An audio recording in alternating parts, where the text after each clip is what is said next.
Heute habe ich vor, euch einfach mal zu zeigen, wie ihr selber ein Heideherz erstellen könnt. Ja, und als Basis wird mir jetzt gleich dieser 2 mm starke Draht dienen und zunächst wird der Draht zu einem Herz ausgeformt werden. Die Farbe von eurem Draht ist im Übrigen auch völlig egal, weil den wird man nachher nicht mehr sehen. Ihr könnt dann auch ruhig einen schwarzen oder einen roten Draht verwenden, je nachdem, was ihr halt gerade zur Verfügung haben solltet. So, und dann forme ich jetzt hier mal das Herz aus. Zumindest schon mal so grob ausformen. Okay, das ist ja von der Größe ja schon mal gar nicht mal so schlecht. Dann machen wir jetzt hier mal so einen Knick rein. Das wird dann die Spitze von meinem Herz. Ja. Und den Draht schneide ich auch erst dann ab, wenn ich halt ja so grob abschätzen kann, wie groß soll mein Herz überhaupt werden. Nicht, dass man dann hinterher ja zu viel Draht letzten Endes verschwendet. Und ich achte auch darauf, dass diese beiden Stellen hier vom Herz so in etwa gleich groß werden. Das muss aber jetzt wirklich nur so in etwa sein. Und dich schneiden wir jetzt hier einfach mal ab. Dann hat man es hier ein bisschen einfacher mit dem Draht, wenn er mal abgehen würde. Hallo? Hallo? Drahtschere? Warum schneidest du nicht? Ah, jetzt. Ich hatte die etwas schräg angesetzt. So. Okidoki. Aber ich muss jetzt ehrlich gesagt zugeben, ich habe jetzt gerade selber einen Tacken zu viel abgeschnitten. Ich war jetzt etwas ungeduldig. Ich gebe es auch gerne zu.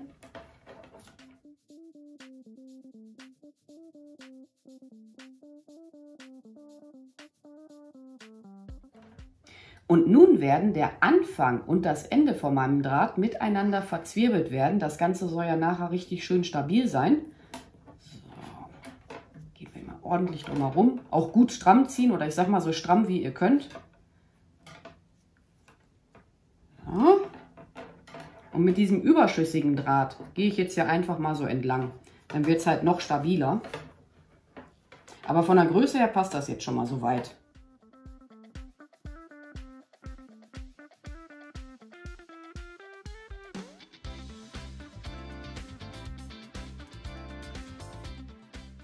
Dieses überschüssige Ende habe ich jetzt gerade abgeschnitten und dabei habe ich mich jetzt aus Versehen selber gepiekst. Also dann vielleicht doch lieber auch mal Handschuhe anziehen, damit euch das nicht passiert. Ja, und nun könnt ihr das Herz auch noch etwas ausformen, je nachdem, wie ihr das gerne haben möchtet. Aber ich würde sagen, in meinem Fall ist das jetzt schon mal alles okay soweit.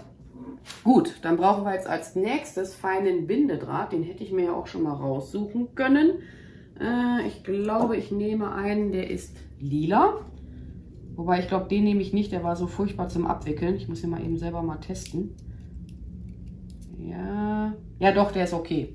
Ich hatte irgendeinen Bindedraht, der hatte sich sowas von verheddert. Das macht dann auch überhaupt keinen Spaß. Und das kann hier weg. Dann wird jetzt gleich die Heidenummer geschnitten werden. Anders geht es ja nicht. Ihr konntet das ja jetzt schon die ganze Zeit sehen. Hier stehen 3 Heidepflanzen. Eine habe ich mir jetzt letzten Endes als Reserve gekauft.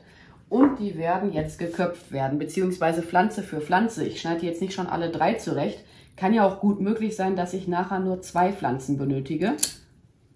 Es ist zwar traurig, aber sonst kann ich halt keinen Heidekranz erstellen. Kriegt sie halt eine neue Frisur.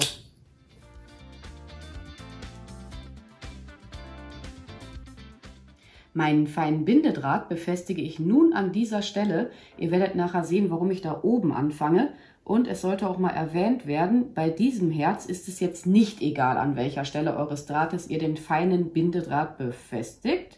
Ich mache jetzt hier einfach mal einen kleinen Knoten hinein. Und bei dem feinen Bindedraht solltet ihr auch immer darauf achten, den nicht zu stramm zu ziehen, weil der kann gut und gerne auch mal einreißen. So, okidoki. Jetzt muss ich den hier noch etwas strammer selber drumherum wursteln. Okay, jetzt nehme ich hier meine Heide. Ich habe jetzt, glaube ich, 4 Stück. Ja, und ein Mini-Format. 4 mal Heide. Lege sie mir mal so zurecht, dass die Enden hier in etwa gleichmäßig abschließen. Überschüssige schneide ich jetzt einfach ab. Bindedraht ist am Start, aber Pinky muss das Ganze hier nochmal von vorne befestigen, weil der rutscht hier noch zu sehr hin und her.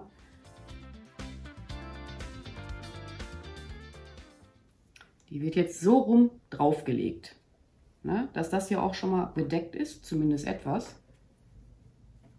Ja. Aber ich kann es jetzt an dieser Stelle mal zugeben, ein Heideherz habe ich bisher noch ja, nur einmal gemacht, vor etlichen Jahren mal. Und ihr könnt es ja schon sehen, die Heide wird jetzt mit dem Bindedraht festgewickelt werden. Irgendwie habe ich auch gerade selber das Gefühl, dass ich ein bisschen nervös bin. Ja, Übung macht den Meister.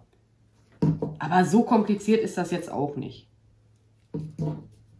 Jetzt mache ich mir wieder Heide fertig, so ein kleines Sträußchen. Oh, die ist aber ganz schön krumm, die verwahren wir aber erstmal auf. Wieder 4-mal.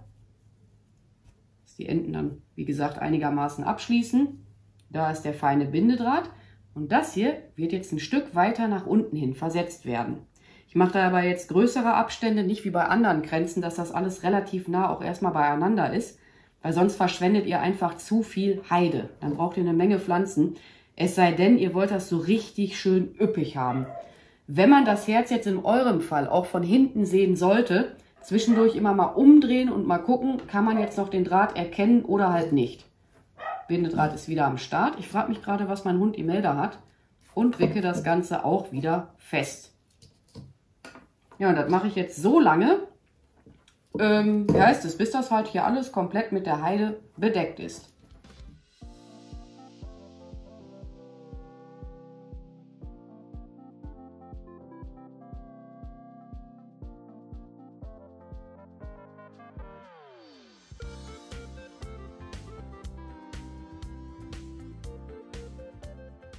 Meinen feinen Bindedraht schneide ich jetzt ab und befestige ihn an dieser Stelle. Ja, und dann wird er wieder hier oben befestigt werden. Dann mache ich diese Seite hier auf die gleiche Art und Weise wie die Seite hier. So, ich lasse jetzt aber wieder Reserve dran. Dann kann ich da gleich besser einen Knoten hineinmachen oder hineinfriemeln. Zack. Aber der Bindedraht, der ist schrecklich. Der wickelt sich schon von ganz alleine ab. Deswegen hatte ich den auch noch nicht so oft verwendet. Jetzt ist es mir gerade während des Erstellens wieder eingefallen, warum ich den nicht mehr so toll fand. Und wie bereits gesagt, wird er jetzt hier wieder befestigt werden. Wobei, ich sollte auch mal ein bisschen genauer sein. Der wird jetzt hier unten befestigt werden.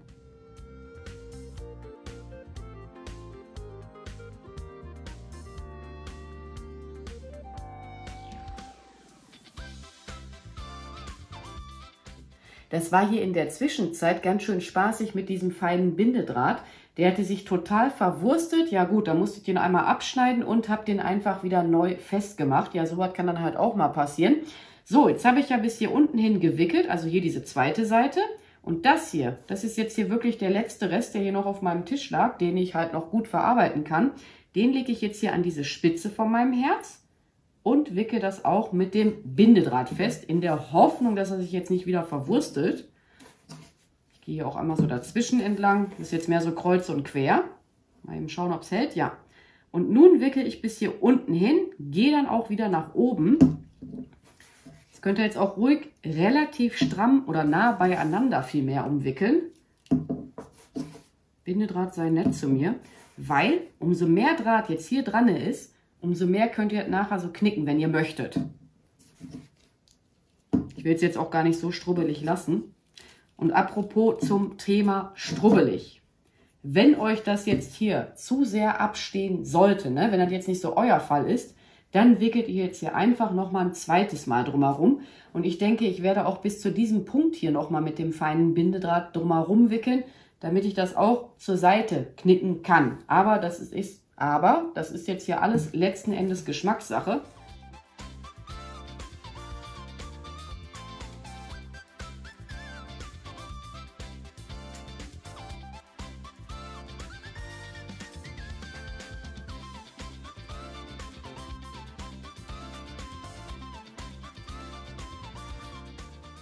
Aber ich muss ehrlich sagen, ich hätte jetzt wirklich nicht erwartet, dass für dieses große Herz wirklich eine Heidepflanze oder einige kennen die auch unter dem Namen Erika ausreicht. Hätte ich jetzt selber nicht vermutet.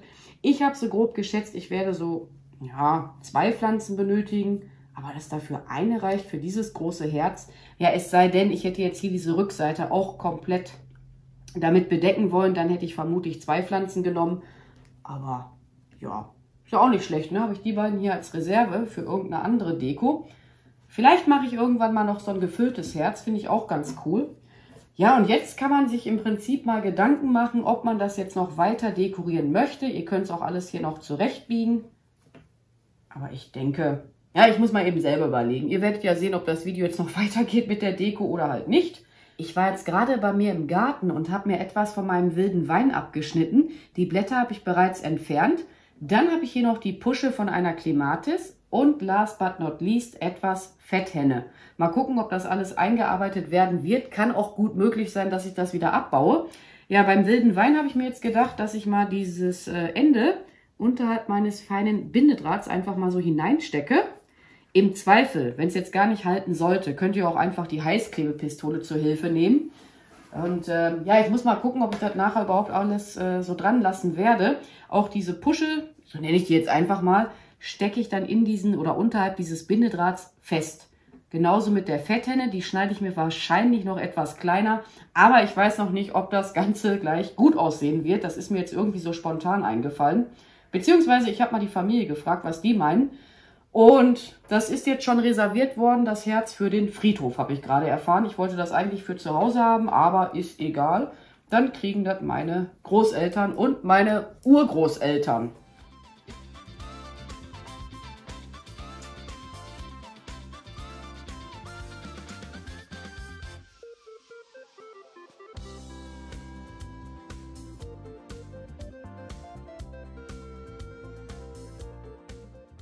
Also ich muss zugeben, jetzt gefällt mir mein Herz richtig gut und in meinem Fall wird es dann als Grabschmuck dienen. Die ganzen benötigten Materialien für das Herz findet ihr auch wie üblich in der Videobeschreibung. Ja, und ansonsten werde ich mich jetzt auch mal an dieser Stelle bei euch verabschieden. Ich bedanke mich fürs Zuschauen. Macht's gut, eure Pink Peach. Bye!